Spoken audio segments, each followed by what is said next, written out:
ये आप लोगों की श्रद्धा है, आप लोगों का भाव है कि जो यहाँ पर नहीं पहुँच पाए वे लोग भी कई कई जगहों पर माँ मृत्युंजय मंत्र का यज्ञ करते हैं, जप करते हैं, गरीबों को भोजन कराते हैं, मंदिरों में जाते हैं, स्वास्थ्य की कामना करते हैं। आप लोगों की श्रद्धा है ये, आप लोगों का प्रेम है ये। और श्रद्धा ही एक ऐसी चीज है जो भगवान और इंसान के बीच में एक कनेक्शन स्थापित करती है। महापुरुष इंसान और इंसान के बीच में भी जोड़ने वाली एक श्रद्धा और प्रेम ही है। तो ये आपका स्नेह है, ये आपका प्रेम है। बाकी अगर मैं कभी ये सोचूं कि आप अभी मुझे दे रहे थे कि हम इतना जप करके आपको समर्पित कर रहे हैं, ऐसा मेरे में कुछ भी नहीं है कि आप मुझे कुछ दीजिए या मुझे कुछ लेना चाहिए। जो मुझे आप दे रहे थे, हम अपने गुरु को समर्पित कर रहे थे। जो कुछ है वो उन्हीं का है। शरीर माता पिता से मिला है, जो कुछ संस्कार मिले हैं, अनुशासन और प्यार दोनों ही माता पिता की देन है। और बच्चे के लिए माता पिता पहले गुरु हैं, हमारे तो वैसे भी हैं। आध्यात्मिक गुरु, माता पिता और गुरु, तीन ही व्यक्ति इस जगत में ऐसे हैं जो आपको कंप्लीट करते हैं। माता पिता देह देते हैं, पर उस देह में उद्देश्य गुरु देता है। माता पिता हमें दौड़ाते हैं, सभी को एक दौड़ देते हैं, है ना। जब हम बड़े होते हैं तो आपको ये करना है, आपको ये बनना है, आपको ये करना है।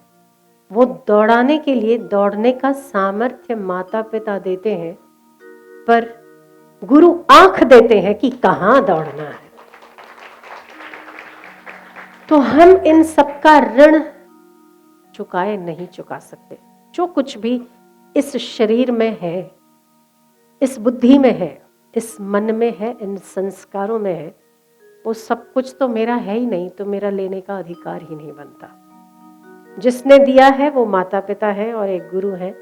मेरा सब कुछ उनको समर्पित है। उनको देना है तो देंगे, नहीं देना है तो नहीं देंगे।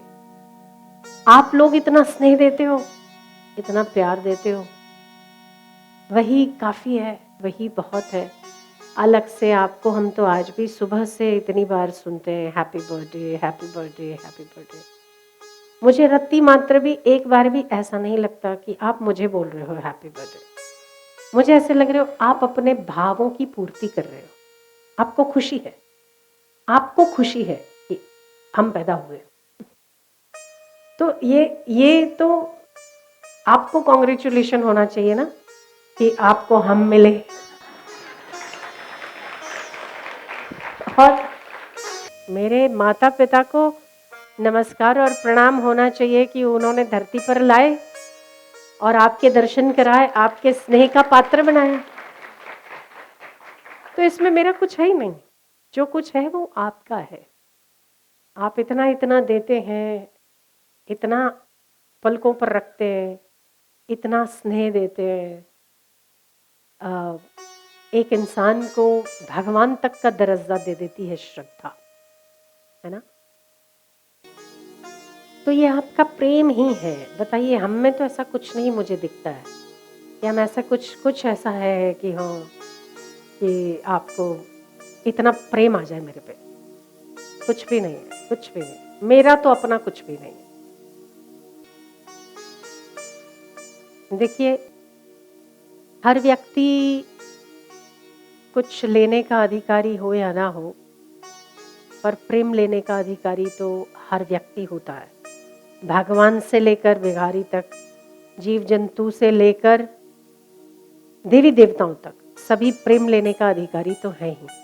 बस मुझे केवल इतना ही आया है कि हम प्रेम बांटना जानते हैं और कुछ नहीं जानते। और मेरे पास कुछ है भी नहीं और नहीं है, इसीलिए हम प्रेम देते हैं। अगर होता तो हम विद्वता झाड़ते, पर मेरे पास कोई विद्वता नहीं है। हम मानते हैं कि वो विद्वता से 2.5 अक्षर प्रेम के ज़्यादा श्रेष्ठ है, जहाँ विद्वता भी फेल हो जाती है।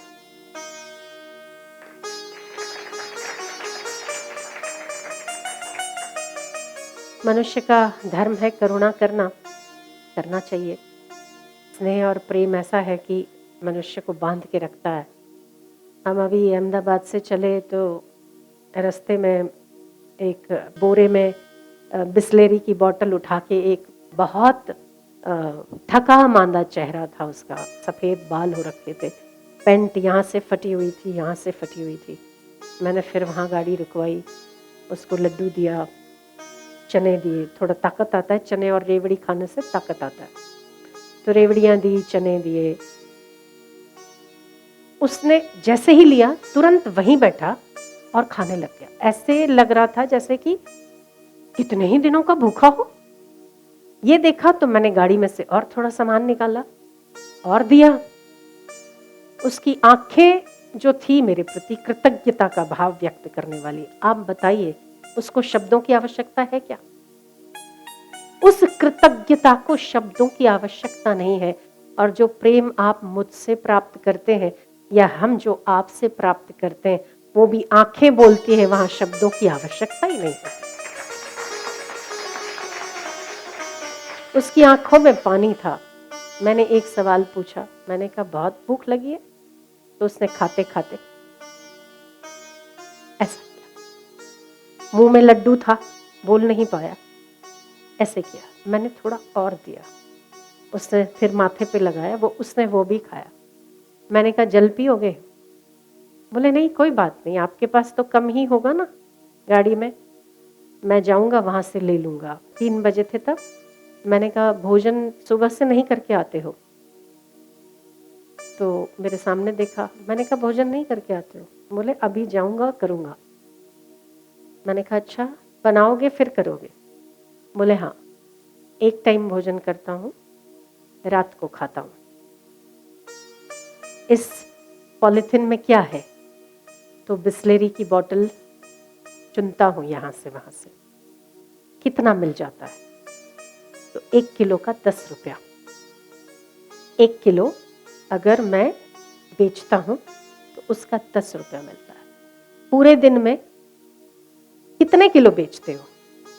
4 किलो। तो एक दिन का कितना हुआ? 40 रुपये। महीने का कितना हुआ? 1200 रुपए में इंसान एक वक्त की ही रोटी खाएगा, 2 वक्त तो सोचा भी नहीं जा सकता। तो वहां पर रोकना गाड़ी, उसको देना, ऊपर से दक्षिणा भी देना व्यर्थ था। इसीलिए उस व्यक्ति को लगा कि इन्हें कैसे पता कि मैंने खाना नहीं खाया, वो कृतज्ञता का भाव। पर दूसरी ओर मुझे विचार आया कि हम लोग जब कॉफी शॉप में जाते हैं ना और 200 रुपए की कॉफी पी लेते हैं, 120 रुपए की चाय पीते हैं, होटल में 5,000 का रूम बुक करते हैं, शादियों में लाखों रुपए खर्च करते हैं। शादियों में ऐसी शादियां होती हैं जहां पर 70-70, 80-80 मेन्यू में वैरायटीज होती हैं, जो कि खाई भी नहीं जाती एक इंसान से और फेंक दी जाती है। कहीं तो इतना ज्यादा ओवरफ्लो हो रहा है कि लोग भोजन कूड़ेदान में फेंक रहे हैं, और कहीं 1200 रुपए महीना कमाकर लोग एक वक्त की रोटी भी नहीं जुटा पाते। तो ये ईश्वर का धन्यवाद नहीं तो क्या है कि हमें 4-4 बार भोजन करने को मिलता है। उसका स्नेह नहीं तो क्या है। कभी कभी ना ऐसे इलाकों पर चले जाइए, आपको पता चलेगा कि लोग कैसे भोजन करते हैं, कैसे भोजन प्राप्त करते हैं। और हम लोग सब कुछ प्राप्त है, सब कुछ मिला हुआ है, फिर भी हमारी कंप्लेन्स परमात्मा के लिए नहीं जाती हैं। और उसे कोई कंप्लेन नहीं थी, उसके चेहरे पर संतोष था। मिल गया तो आपका धन्यवाद है। हर रोज तो हम नहीं जाते देने, पर आज मिल गया तो उसे खुशी थी, कृतज्ञता का भाव था। तो करकसर करिए, कुछ पैसा बचाइए ताकि ऐसे लोगों के मुंह में जाए जिनको सख्त आवश्यकता है। अगर 200 रुपए की कॉफी का शौक उतर जाए, 15 रुपए की या 20 रुपए से काम चल सकता है या घर में बनाकर पिया जा सकता है, तो स्टेटस को मेंटेन करने के लिए 250-250 रुपए की कॉफी पीने की जरूरत क्या है। तो अगर हर व्यक्ति ये सोचने लग जाए, कभी कभार समझ में आता है ठीक है कर लिया, पर हमेशा एक उसमें रहना और पैसा उड़ाते रहना, बहाते रहना, और कहीं एक व्यक्ति को ऐसे, एक नहीं कई ऐसे होंगे जो पूरे दिन में केवल शाम को भोजन करते होंगे और पूरा दिन भूखा रहकर काम करते होंगे। ईश्वर ने हमें अधिक ही दिया है ना। हम सुबह नाश्ता करते हैं, दोपहर को भोजन भी करते हैं, रात को खाना भी खाते हैं, फिर भी हम लोगों के मन मोबाइल और नेट से अलग नहीं हो पाते। हम वो देखकर बर्बाद हो रहे, और कहीं ऐसे लोग काम करके अपने आप के शरीर की खत्म करते हैं, हेल्थ को खत्म करते हैं। कितनी विषमता है इस समाज में। मैंने उसको देखा, मेरा हृदय बहुत द्रवित हो गया। मैंने सोचा ऐसे लोगों के लिए क्या करना चाहिए। हम तो साधक कहे जाते हैं, हम लोग सोचते हैं कि हम लोग भगवान के लोग हैं, पर कभी हमारी भी दृष्टि ऐसे लोगों तक नहीं जाती कि चलिए आज हम अपने ऊपर थोड़ा कम खर्चा करते, दूसरा कोई सुखी हो जाए उस पर थोड़ा खर्च कर ले। जिस दिन हमें ये विचार आएगा ना, उस दिन इस धरती पर ज्यादा गरीब लोग नहीं बचेंगे। हमको विचार नहीं आता है, तो कभी कभी वो भी इंसान है, ख्याल कर लिया कीजिए कि अगर हम जो कुछ कमाते हैं उसका कुछ हिस्सा तो जरूर दान धर्म दान पुण्य में होना चाहिए।